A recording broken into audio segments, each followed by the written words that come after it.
Let's go. All right, guys, let's shoot for 92. Good luck. What up, guys? Tournament day over at Folsom. Let's get them.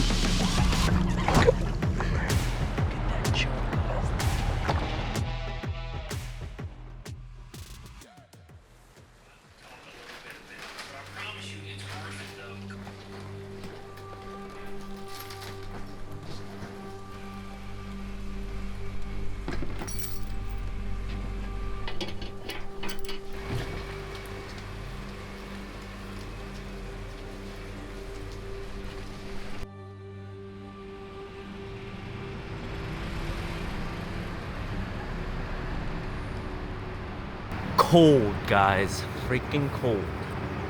It's not that bad, actually. Just arrived last night over at the Folsom campgrounds, Beals Point. We are here, Folsom Lake. The sun is rising, beautiful sunrise, and we're gonna get over there, tie up some lures, check out some water clarity, and go from there. See you guys there.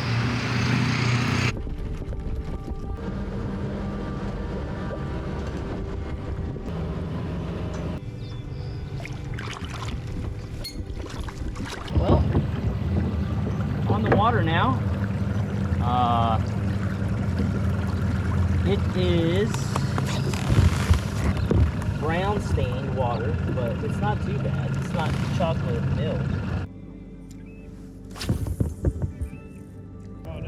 What up, dude? Dude, there's a lot of bait fish here. Is there? Yeah, I see your graph right now. I see it. I see like something at like. Look at mine. You like see all that? 40 feet, right? Yeah, 40. Got one. I'm starting to. On the A-ring? Yeah. That's a good one, dude. Oh my god. My spot. Oh, bro, this is my spot. I was literally dragging it. Huh? Yeah. He's got this nice spotted bass, 16 3/4. And there's a quick release. Oh, it is cold, ladies and gentlemen. But we're gonna get out here. This is day 2 practice. We weren't on them yesterday, but that's why there's day 2. We're gonna see if we can get them on some different stuff. See if that pattern on the A-rig that I caught that fish yesterday, that almost 17-incher, see if that works around the lake. I don't think it was sheer luck, but I also don't think it's the game-winning pattern. But we're gonna give it a shot. We're gonna go around the lake, work more creek beds, creek channels, and slow roll that sucker. Also, we're gonna try the Carolina rig, see if that works. Been watching some Damien Tao videos with crankbaits and Carolina rigs. We're gonna give that a shot, maybe. Old ball and chain. We had some good food last night. We had some Chipotle, double protein. We're gonna get out there. See you guys in the water.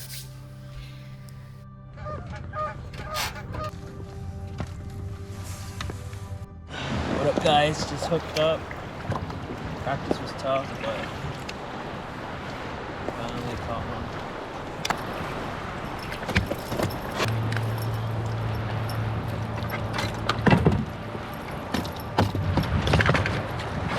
Look at that choke, guys. Another sweet, fat, spotted bass. Look how thick that one is. Woo! Bam! All right, y'all. The practice is over. Out here with Don right now. Hey, Don, give us a little bit of the juice. Tell everybody, like, how'd you catch him, bro? I don't know any juice. Because, like, I didn't catch him during practice. I caught 1 fish per day. I only caught 1 fish, so Dom, you caught 2 fish. I don't feel too good. I don't feel too confident, that's for sure. But I don't think anybody is, right? Maybe a couple people are. He caught he lost a 5-pounder. And then you caught a 3.5. Yeah, I would say it's 3.5. And But it was just in one area, so it's not like I have something that I can go with multiple spots. So it's just one spot. Well, we got our work cut out for us. Yeah, I think everybody You know what I does. mean? Yeah. You have a tiny spot, right? What would you say? How big is your spot? Your juice? It's like as big as a cul-de-sac. You know what a cul-de-sac is? Yeah. That's pretty big. It's just a little inlet. And I got a lot of work to do too. I caught one fish, got 2 bites, and they are whacking it, but you have to be a specific spot of the lake, obviously. But yeah, we have our work cut out for us. What are you gonna do tomorrow, Dom? Throwing A-rig all day. I'm so tired, dude. I can't even think right now. But yeah, probably throw an A-rig all day. You like that? This is the depth one, right? Yep. That's the juice, bruh.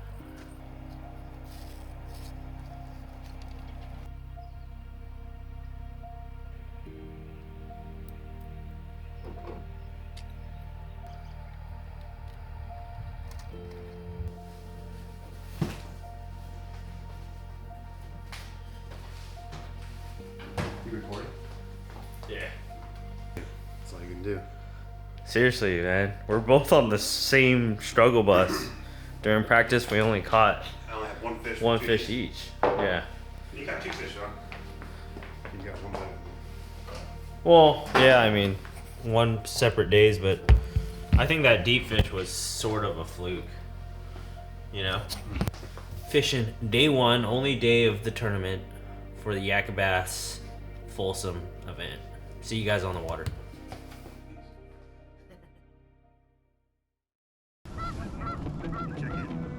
Yeah, did you?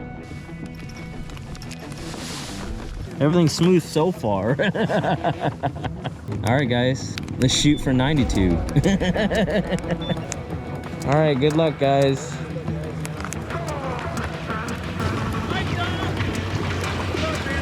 Good luck. What up, guys? Tournament day over at Folsom. Let's get them. Is that you, Matt? Get out of my area, dude. You're here to mess with my head all day, huh? Where are you headed? Are you serious?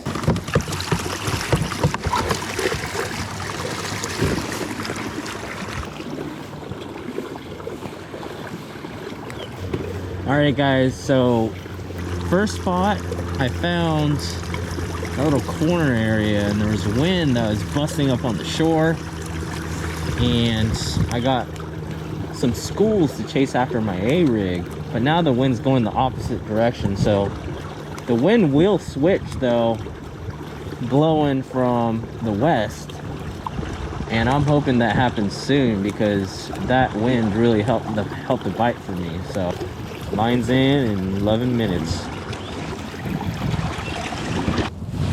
All right, guys, line's in. Let's do this.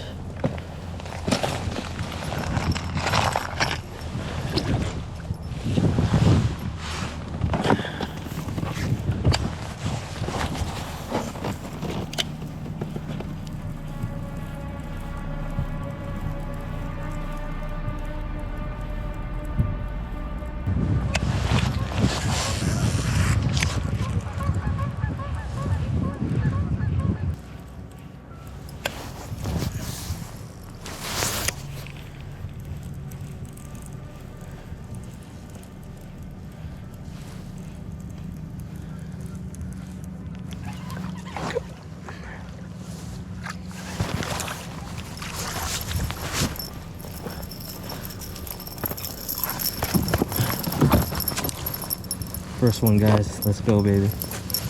He's sitting on that brush pile. Yes. Yes. Yes, yes, yes.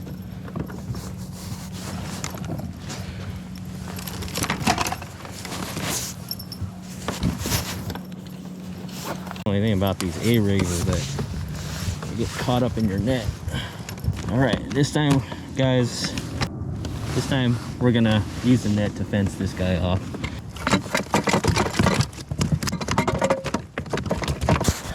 15 3/4, baby. Let's go. Thank you, sir.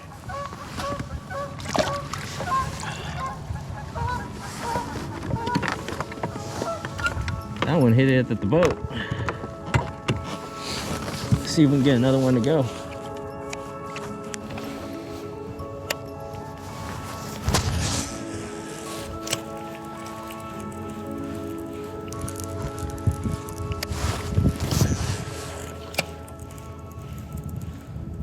Yeah, he followed in from that brush pile and was tracking it, and then I saw him come up and flash on it, and then I just set the hook. It's important to just let him take it, not set too early on him.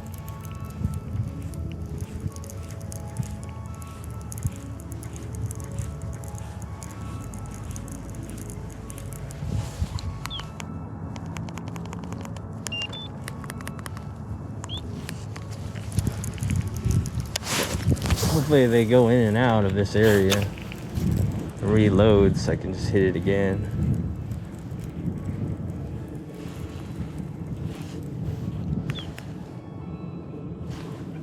Oh shit. Oh my gosh. He just took it literally at the boat while I was dead sticking. Let's go. That's a freaking stud. Let's go. Hell yeah, dude. I was dead sticking an A-rig. And he just blasted that one. We got largemouth mixed in with smallmouth. Shoot. I'll take it.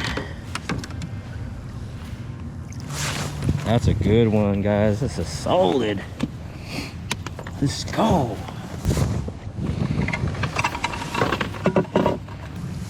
Fatty pre-spawner. 16 3/4. Oh yes. That's good. Yeah, literally, guys, I'm working on the same brush pile, and he straight up just, I was looking another way, looking at another brush pile. I stopped reeling and I dead sticked that A-rig, and he made a decision, guys. He made a freaking decision, and it was the wrong one because Dom D's in the house. So blessed, guys, so blessed.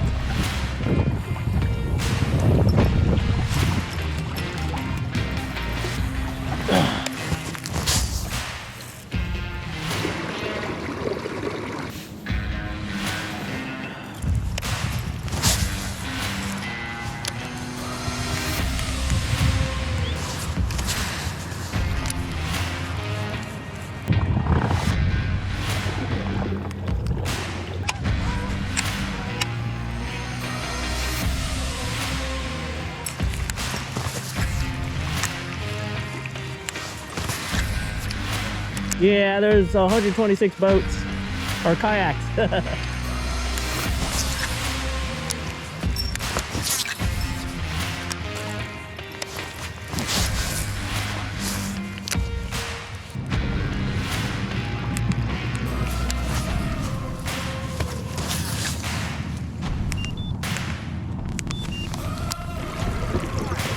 Is this it?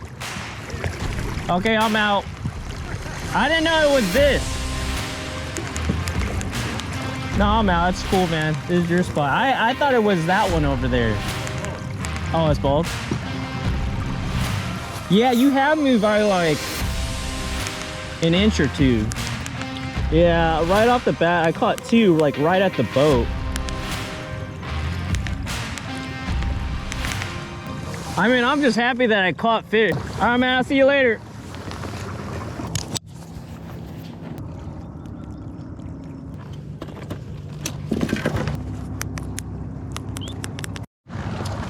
Yeah, don't know what the deal is. It is 1:30 I got till, I believe, 3:30 p.m. to catch a limit, and I only have 2 fish in the boat right now. Yeah, end of fishing is 3:30, so I have roughly 2 hours to catch 3 fish. Still possible. We're gonna go hunting for more brush, and the wind is coming from the north end right now, so we're gonna try. The wind has coming from different directions and can't make up its mind, but we're gonna try north-facing banks because the wind's coming from the north. Hopefully there's some shallow fish set up. Got a little bit of overcast, which is great because hopefully the fish will feel more comfortable during this low light hour. And if that's the case, well, we'll catch 3 more. But it's tough. It's brutal. The bite's not wide open. The fluctuating of the water level, the rain that caused the mercury or brown stained water, kind of all played a role. The front came in, then we're fishing pretty much post frontal conditions. We practiced 2 days before today's tournament, and that was all post front. It was beautiful bluebird skies, sunny, nice and warm. So these fish are totally confused. It's kind of like introducing cold water in a fish tank. Your aquarium fish don't like it, bass don't like it. It's just a bad deal right now, but we got a stretch right here, probably cover some water on, and we got a bay that we never hit that we can go to. So let's try this island top first, this high top. This has a little water on it, a little bit of laydowns and rock, and then we'll go inside the bay and finish it off there.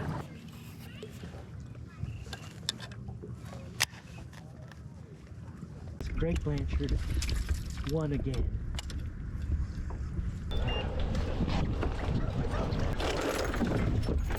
Oh, that's nice.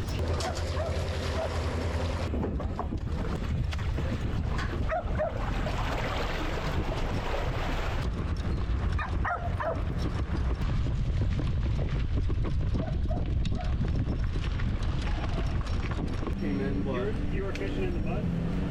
well, my practice was not in the mud. Apparently, there's a lot of cartels there, and it's a dangerous place. What up, guys? I'm home right now after the Folsom Yak Bass event, and good news is I secured a spot over the West Coast Championship, and that was my main goal, is to qualify for the biggest tournament, in my opinion, in the West Coast. What I want to do after these tournaments is give you a recap of how practice went and how my tournament days went and how I could approach them differently. The things that I did that worked out and the things that I could have changed slightly. So for during practice, I arrived Wednesday night, camped, and then practiced pretty much the full day or almost the full day on Thursday and Friday. But Thursday, I actually drove around the lake to just kind of see the conditions of each launch ramp and see what the water clarity is, to see if I could find something a little bit more clear, because I did anticipate that there was going to be some sort of A-rig bite since it is still the winter time to pre-spawn. Fortunately, I drove around the whole entire lake, which took about an hour and a half of my fishing time during practice day 1, and I went all the way up from Bill's Point to Rattlesnake Bar.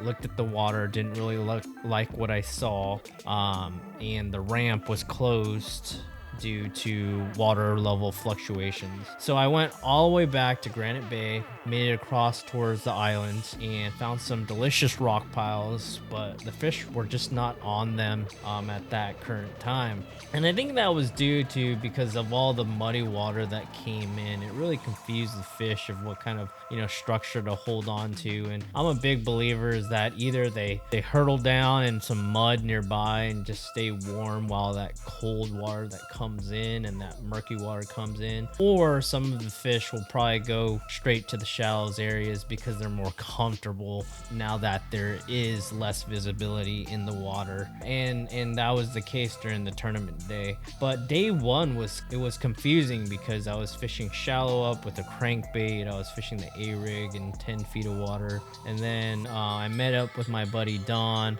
and he said, oh, he got a few bites in this area. So we decided to roll over that area, see if I could do something different to get one to commit. And I threw an A-rig, and I was working it uphill on this slow tapering point. I got slammed, as you see in the video. I didn't get to have any other cameras rolling at that time, but I got slammed by the A-rig in about 35 feet of water. But it really confused me because I thought they would definitely move up shallow, especially since the water had less clarity to it. So day 2 of practice, I had Carolina rig tied up, and I thought it was going to be a deep bite, but I think that fish in that deep water in 35 feet of water was not a consistent enough of a pattern for me to actually go off of for the actual tournament day. So Don and I continued to practice. Don told me that he caught some fish shallow, so I immediately charged up the south end of the lake to kind of look for more clear water so I could fish a little bit shallower. So I found some brush piles that was pretty shallow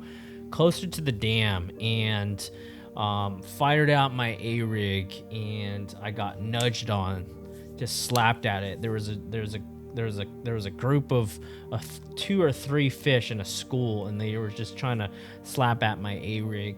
And after that, since it was the only bite I had on day 2 of practice, like I couldn't find anything at all during day 2, so I decided to just charge back up and make an audible and go over to the dam on that corner.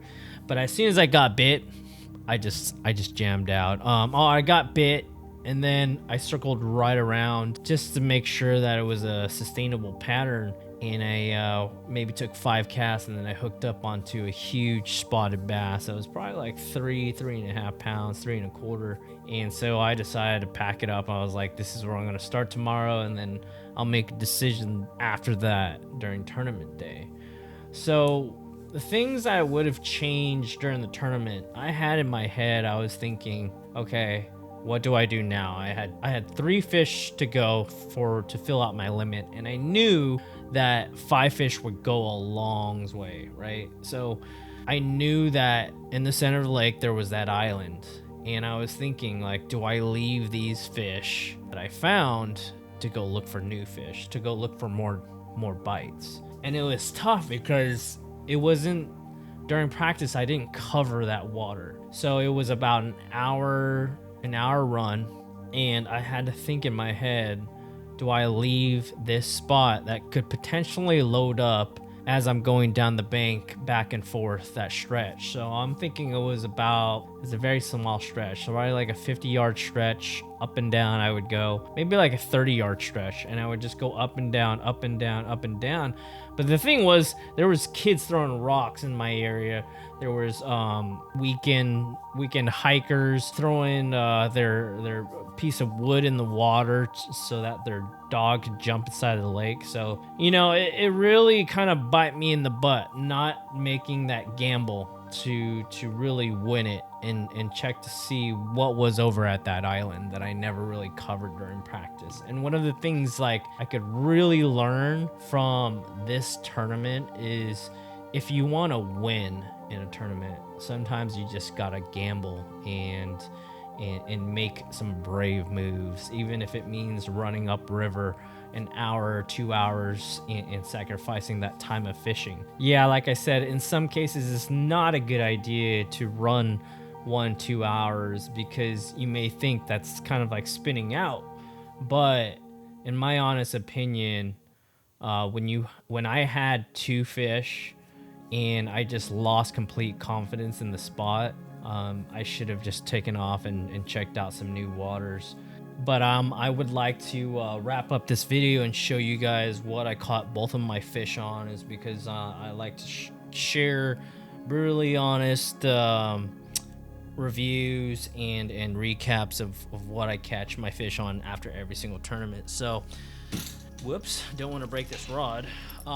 So this is a 806. This is a 806 SB Dobbins Fury rod. I really like it for double A rig setups. And then I have a Tranks 5.8 to 1 gear ratio. And the reason why I like the 5.8 gear ratio is that when you're burning that bait's still going slow and staying longer in the striking zone. A lot of my fish will actually come out of the brush piles and eat the bait. So as slow as possible, give them enough time to chase it down. That's what I kind of preach. The line that I'm throwing is 20-pound Red Label, and the backing line is Power Pro 65-pound braid. So these bait sacks are cool because you can kind of store your A-rig.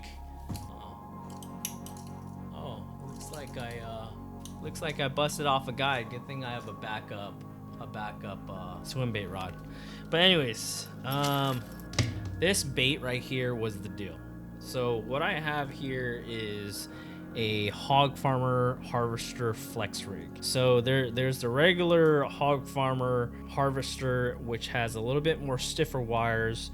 I decided to go with a little bit more more of a flex wire, so that every time you pulsated, these would just pump and expand. So it would contract and then it would expand every single pump. But what I have on here, I chose to keep the snaps on because I like to change the weights of my jig heads. In the state of California, there's only 3 hooks that are allowed on a bait. So the front 5 or the front 4 are 2.8 Kitech swim baits, and it's almost like a translucent white with medium CPS springs on there, and I just snap it to there.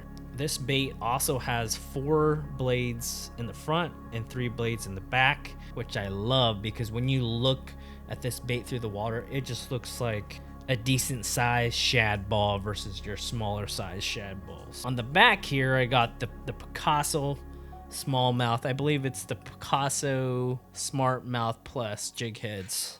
These are the Smartmouth Plus jig heads, and I love them because the hook hole is big enough for the snaps, and they make a 1/2 ounce. So these are all 1/2 ounce in the back jig heads with like a 2/0 or 3/0 hook. And then what that allows is you could put on a smaller swim bait like a 3.3, and you want to run it maybe down like 1/3 of the bait, so it allows that action of the 3.3, allows a maximum action on it. So if I were to throw anything bigger, I'd probably go 4/0 if I was throwing like a 3.8 or 4.3. But anyhow, this is the bait that really helped me kind of seal my deal into the West Coast Championship.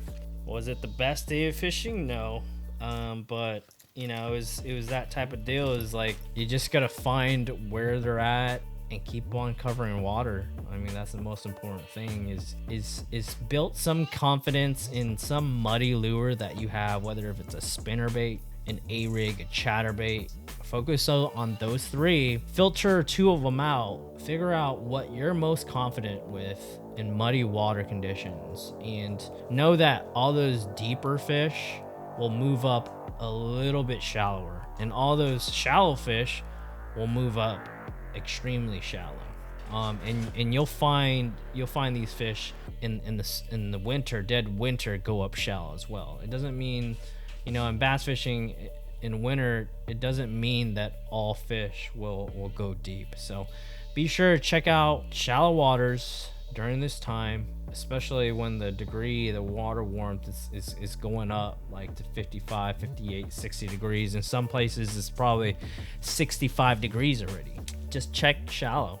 And that's the biggest tip that I have, and chuck some lures that you have confidence in muddy water. And if you don't have that confidence in a lure in muddy water yet, we'll work on that this year, because we don't get that much muddy water in California, but it is good to learn those type of things, because when you go to like Tennessee River, Kentucky Lake, and etc., Chick, you'll get that stained water there. So it's always good to kind of sharpen up your skills. Yeah, I'm just grateful of where I landed, and I want to thank Zpro Lithium for supporting me with this Yakabass series, and look forward to the next stop over at Tolek. All right, guys. Peace.